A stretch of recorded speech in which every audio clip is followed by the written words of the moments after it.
रामायण की कहानी जो भी जानते हैं उसे हनुमान जी के बारे में अलग से बताने की जरूरत नहीं है। किमान धुनिया पका फल एटा।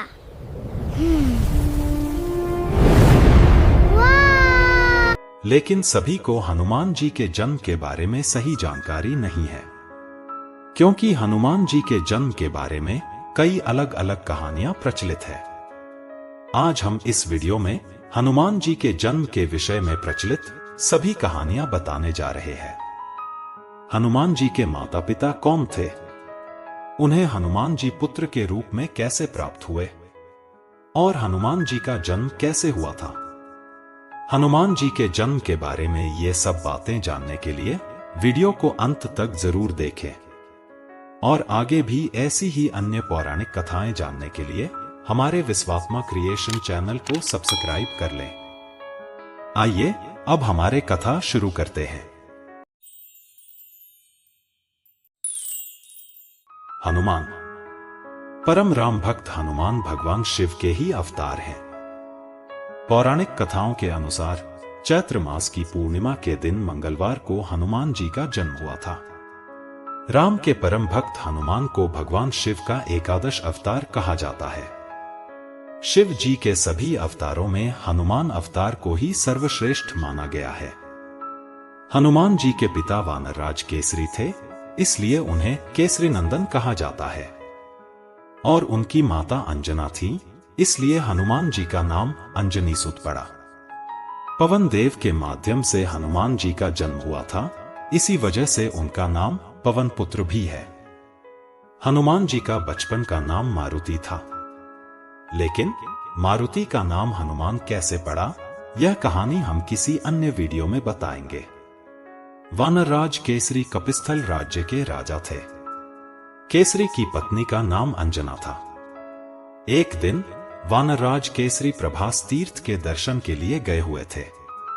उसी समय वहां एक जंगली हाथी बहुत उत्पात मचा रहा था। उसने ऋषिमुनियों के आश्रम और यज्ञ अनुष्ठानों को नष्ट कर दिया था और कई लोगों को भी मार डाला था। तब ऋषिमुनियों की रक्षा के लिए वानरराज केसरी ने उस हाथी का वध कर दिया। हाथी को मारकर ऋषिमुनियों की रक्षा करने के कारण ऋषियों ने प्रसन्न होकर केसरी को वरदान देते हुए कहा, हे केसरी, तुमने सभी के कल्याण के लिए इस हाथी का वध किया है। इस पुण्य कर्म के बदले तुम्हारे घर में पवन देव जैसी तीव्र गति और भगवान शिव जैसा शक्तिशाली पुत्र जन्म लेगा। इस प्रकार ऋषियों के आशीर्वाद से वानरराज केसरी की पत्नी अंजना ने एक परम बलशाली पुत्र को जन्म दिया, जिनका नाम हनुमान हुआ। दूसरी कथा के अनुसार अयोध्या के राजा दशरथ लंबे समय तक संतानहीन थे, इसलिए राजा दशरथ ने पुत्र प्राप्ति के लिए ऋष्यशृंग ऋषि द्वारा पुत्रेष्टि यज्ञ करवाया था। यज्ञ पूर्ण होने पर स्वयं अग्निदेव यज्ञ कुंड से प्रकट हुए और उन्होंने राजा दशरथ को प्रसाद के रूप में खीर का एक पात्र दिया। यज्ञ समाप्त होने के बाद दशरथ ने अपनी तीनों रानियों को प्रसाद के रूप में थोड़ी थोड़ी खीर खाने को दी। उसी समय रानी सुमित्रा के हाथ से प्रसाद को एक चील झपट कर ले गई। जब वह चील प्रसाद लेकर आकाश से उड़ रही थी, तब वह प्रसाद तपस्या कर रही माता अंजना की गोद में जा गिरा। तब अंजना ने उस प्रसाद को भगवान शिव का आशीर्वाद मानकर भक्ति पूर्वक ग्रहण कर लिया।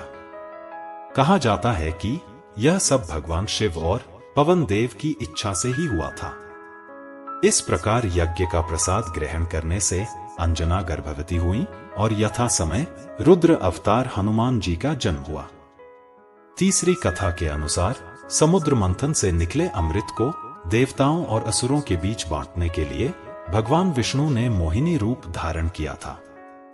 बाद में जब भगवान शिव ने विष्णु जी के उस मोहिनी रूप को देखने की इच्छा प्रकट की, तो भगवान विष्णु ने फिर से मोहिनी रूप धारण कर शिव जी के सामने दर्शन दिए।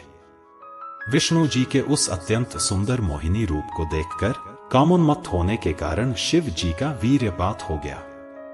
तब भगवान विष्णु के परामर्श पर पवन देव ने शिव जी के उस तेज को ले जाकर माता अंजना के गर्भ में स्थापित कर दिया। इस प्रकार अंजना गर्भवती हुई और रुद्र अवतार हनुमान जी का जन्म हुआ। चौथी कथा के अनुसार राक्षसों का राजा रावण अत्यंत दुराचारी और अत्याचारी हो गया था। राक्षसों के उत्पात से ऋषि मुनियों और साधारण मनुष्यों का जीवन संकट में पड़ गया था। तब दुराचारी रावण और अन्य राक्षसों का विनाश करने के लिए भगवान विष्णु ने मनुष्य योनि में अयोध्या के राजा दशरथ के पुत्र राम के रूप में जन्म लिया था। और रावण वध में श्री राम की सहायता के लिए अन्य देवताओं ने वानर योनि में विभिन्न वानरों के रूप में जन्म लिया था। स्वयं भगवान शिव ने भी अवतार धारण कर हनुमान के रूप में वानर योनि में माता अंजना और केसरी के पुत्र होकर जन्म लिया था। हनुमान जी को संकट मोचन भी कहा जाता है।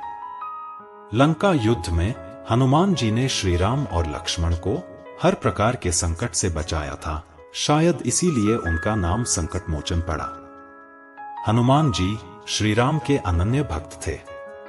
इसलिए जो लोग श्री राम की पूजा आराधना करते हैं, हनुमान जी उन पर हमेशा प्रसन्न रहते हैं और श्री राम के भक्तों के सभी दुख कष्ट दूर करते हैं। ऐसी मान्यता है कि जिस घर में प्रतिदिन हनुमान जी की पूजा अर्चना होती है, उस घर के सभी अमंगल दूर हो जाते हैं और नकारात्मक शक्तियों का प्रभाव खत्म हो जाता है। मित्रों, यही थी परम राम भक्त हनुमान जी के विषय में एक संक्षिप्त कथा। आशा करता हूं कि आज हनुमान जी के जन्म की यह कथा आपको निश्चित रूप से अच्छी लगी होगी। आप सभी सकुशल रहे और हमारे वीडियो देखते रहें। धन्यवाद। जय बजरंग बली। जय श्री कृष्ण।